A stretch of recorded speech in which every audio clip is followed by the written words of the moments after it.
runs out, we're going to run our car out of gas here. We're going to flip the switch, and that turns this box on, which still has some fuel left in it for when it was full.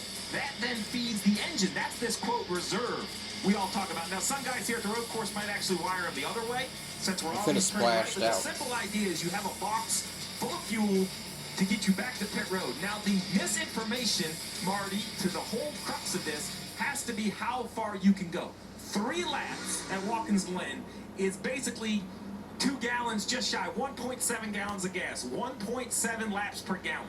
There is zero chance that box holds that much fuel. William Byron in the 24. He's got that inside line with Denny Hamlin diving on that outside, and he gets right up to the door. Contact made as they come off of turn number 1. It's Byron surging ahead of Hamlin. Byron will keep the lead as they enter the S's, watching the race for 3rd, watching the race for 5th, double wide through the S's. Doesn't happen a lot. A.J. Allmendinger in the 16th, pressing the point of the 20 of Christopher Bell. Leaders out of 4, setting up for the interlude. Big scramble behind them for 5th position there.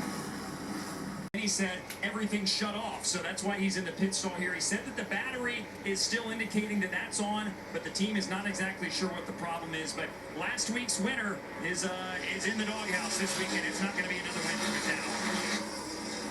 Yeah, when he came through here, just before he went to pit road, the car sounded awful. Engine coming apart, hand grenaded. Here late in the race with 14 laps to go.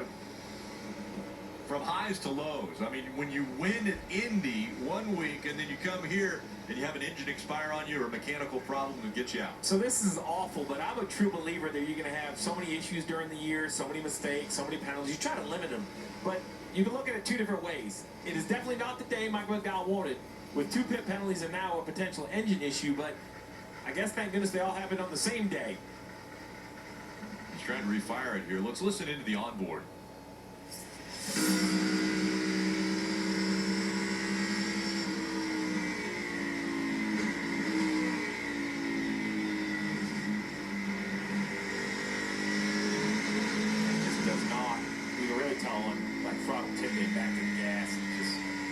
Oh, that sounds horrible. Yeah.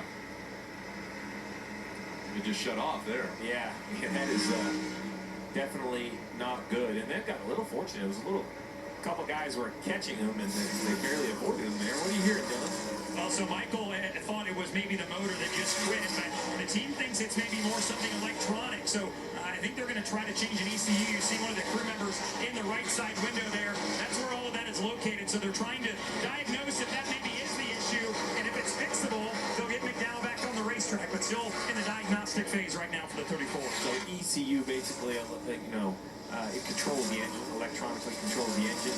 Interesting enough, Brad Kozlowski changed one. That's why he had to start at the back.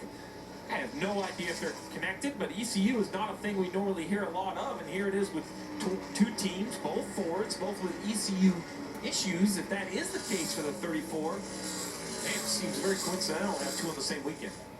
The Green Xfinity Series racing for them, and it's not the end of their regular season. They will have 2 more races. Then Saturday, that's the one's on the bubble on NBC and Peacock.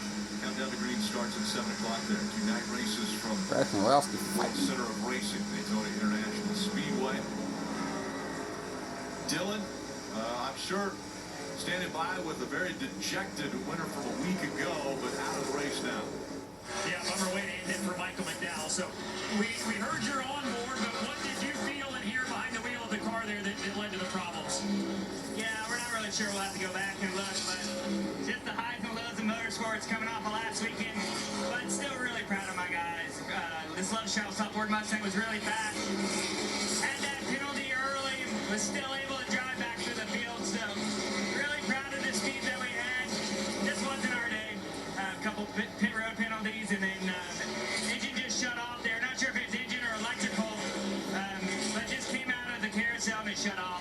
And you mentioned just the execution and the speed that you guys had despite those penalties. So we go to one road course in the playoffs, but how encouraged are you just by where this team's at as you look set to go to the playoffs in a couple weeks? Yeah, we feel great. I mean, it's not the finish we wanted, but a lot of speed the last 3 weeks here, so excited about heading into the playoffs. You know, it wasn't our day, but I'm still proud that we won a stage and led a lot of laps, and I think we had one of the fastest cars here today. Yeah, absolutely. They were definitely fast, but not the finish that McDowell's going to deserve. Yeah, playoff point for Michael McDowell. He did win stage 1. A good points day for that team. Well, Brad Keselowski right here is thinking the same thing. If Byron can just go on and win this race, then both Keselowski and Harvick-Burton are going to think, we're locked in, we're into the playoffs, sigh of relief with only Daytona remaining. Byron would be good for the 6 of Keselowski. Oh yeah, Brad K and Kevin Harvick both, they are really wanting this thing to go green, 2 to go. Championship, it's only been 5 races since that last win. He's won more stages than any other driver, 8 after today's race. And he's got more playoff points than any other car. As we're heading toward the playoffs, this car here is looking really good. Winning on the road course would be a great, great statement. And historically, this team's not been good in the summer. They've run really well early and late. That was one of their goals, is to fix that. And it started to trend back the wrong way over the last month and a half. But today, the speed and one more lap, they can prove to the world they can win this championship. One more right here. 1 lap to go, presented by Credit One Bank. William Byron, a little under 2.4 miles away from his first road course win as he makes his way through 1 and headed towards Baggy in the S's. What a day of a flex for William Byron. Rudy Fugle, that 2014 Hendrick Motorsports. Up through the S's for the final time. He'll cross over the tunnel, exit out onto turn 4 and the back straightaway. William Byron headed to victory lane. No traffic ahead. We'll have to deal with a single car all the way back to the start-finish line to finish this one out. Easing through the bus stop for the final time. No mistakes. Not aggressive on the curves. Late downshifts, doing everything he can just to be smooth and perfect on this final lap. 5 wins in a row for Hendrick Motorsports at Watkins Glen if he can make it to this last corner of the racetrack. And not only 5 in a row for Hendrick, but a call to the field. I'm ready for the championship battle this roll. A career year already for William Byron as he comes up on the checkered flag and getting his first road course win. William Byron is going to win at the Glen. Great car, great ride, great spot. Thank you guys. Thank you. Woo! Oh, good, baby.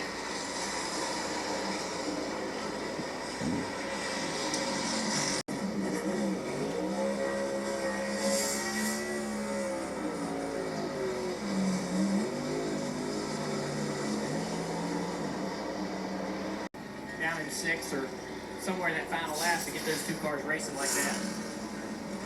That comes from a voice of experience in road course racing.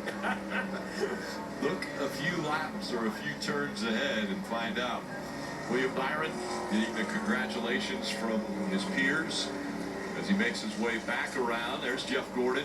He was the last one to take the 24 to victory lane at Watkins Glen. He did it 4 times here. Yeah, 4 times in his amazing road course run, and it's William Byron, you know, to step into that car number, right, and the history it has in the sport, and Rick Hendrick, everyone believing in him. This is a breakout year. When this young man is done decades from now, circle this season. This is when William Byron showed up on the scene with 5 wins. This checkered flag moment brought to you by Advanced Auto Parts. Celebrating in front of the sold-out grandstand here at Watkins Glen.